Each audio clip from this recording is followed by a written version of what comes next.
একটা ছোট সিদ্ধান্ত, মাত্র 7 দিনের একটা শপথ, সেটাই বদলে দিল রায়হানের জীবন। তুমি শুনে অবাক হবে, শুধু এই 7টা দিন তার জীবনের গতিপথ পুরো উল্টে দিয়েছে। তুমি কি জানো, তুমিও পারো এমনটা করতে?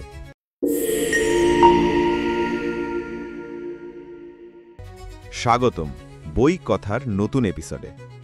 আজকের গল্পটা এমন এক তরুণের, যে নিজের জীবনকে একেবারে নতুন করে গড়ে তুলেছিল মাত্র 7 দিন আর 30 দিনের অভ্যাসে।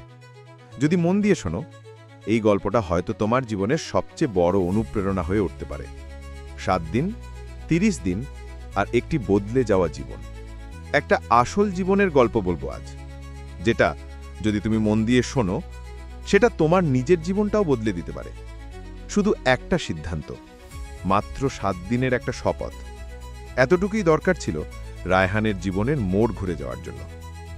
রায়হানের গল্পটা শুনলে তুমি ভাববে, এই তো আমি, আমার সঙ্গেও তো এমনই হচ্ছে।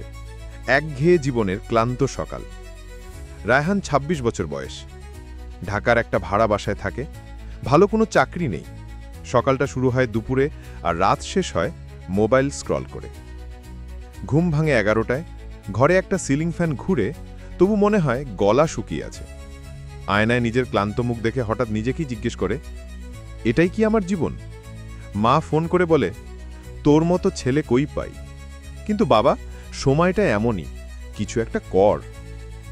বন্ধুরা সবাই কোনো না কোনো চাকরি বা স্কিল নিয়ে ব্যস্ত, আর রায়হান, সে শুধু ভাবে, আমি পারবো না, আমার দ্বারা কিছু হবে না।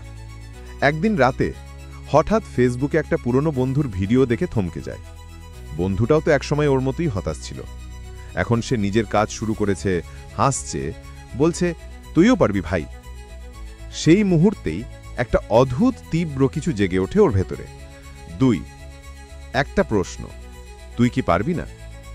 পরের দিন সকালে একটা ছোট্ট কাগজে নিজের জন্য একটা প্রশ্ন লিখে রাখে, তুই কি পারবি না? তার নিচে আরেকটা লাইন, শুধু 7 দিন সিরিয়াসলি চেষ্টা কর। যদি বদল না আসে, আবার আগের জায়গায় ফিরে যাস। সেই থেকেই শুরু হয় 7 দিনের চ্যালেঞ্জ। ছোট ছোট সিদ্ধান্ত, ছোট ছোট পরিবর্তন, কিন্তু ওইটুকুই ছিল দরকার রায়হানের জীবনের মোড় ঘুরে যাওয়ার জন্য। গ্রো 7 দিনের শপথ। এক দিন এক মিশন। দিন 1, ভোর 5টায় ওঠা। একটু কষ্ট হয়, কিন্তু রোদ ওঠার সময় ছাদে দাঁড়িয়ে হালকা বাতাসে মনে হয় আজকে কিছু একটা নতুন হবে। দিন 2, 30 মিনিট বই পড়া। Rayhan rich dad poor dad থেকে শেখে, টাকা মানে শুধু ইনকাম না, মানে সিদ্ধান্ত। দিন 3, শরীর চর্চা। ইউটিউব দেখে 15 মিনিটের স্ট্রেচিং, ঘাম ঝরে, মনটা হালকা হয়। দিন 4, মোবাইল স্ক্রিন টাইম 1 ঘন্টার নিচে। নিজেই অবাক, এত সময় যে ওর ছিল সেটা বুঝেইনি। দিন 5, একটি নতুন কাজ। ক্যানভা দিয়ে ছোট্ট ডিজাইন শেখে। ফাইভার প্রোফাইল খোলে। দিন 6, মা বাবার সঙ্গে বসে গল্প করে। তুই যে আবার হাসছিস, সেটাই অনেক বড় জিনিস বাবা, মা বলে। দিন 7, নিজেকে অ্যাফার্মেশন দেয়। আয়নার সামনে দাঁড়িয়ে বলে, আমি পারবো, আমি চেষ্টা করব, আমি বদলাবো। গ্রো অভ্যাসেই বদল আসে। 7 দিন শেষে রায়হান বুঝতে পারে, এই ছোট ছোট কাজগুলো ওর জীবনকে একটু একটু করে হালকা করে দিয়েছে। এখন আর সকালে ঘুম ভেঙে মনে হয় না আরও ঘুমোই, বরং সে ভাবে, আজকে আরেকটু ভালো হব। গ্রো 30 দিনের যুদ্ধ নিজের সঙ্গে। এবার রায়হান 30 দিনের জন্য নিজের একটা রুটিন বানায়। প্রতিদিন 2 ঘন্টা স্কিল শেখা, যেমন গ্রাফিক ডিজাইন, কন্টেন্ট লেখা।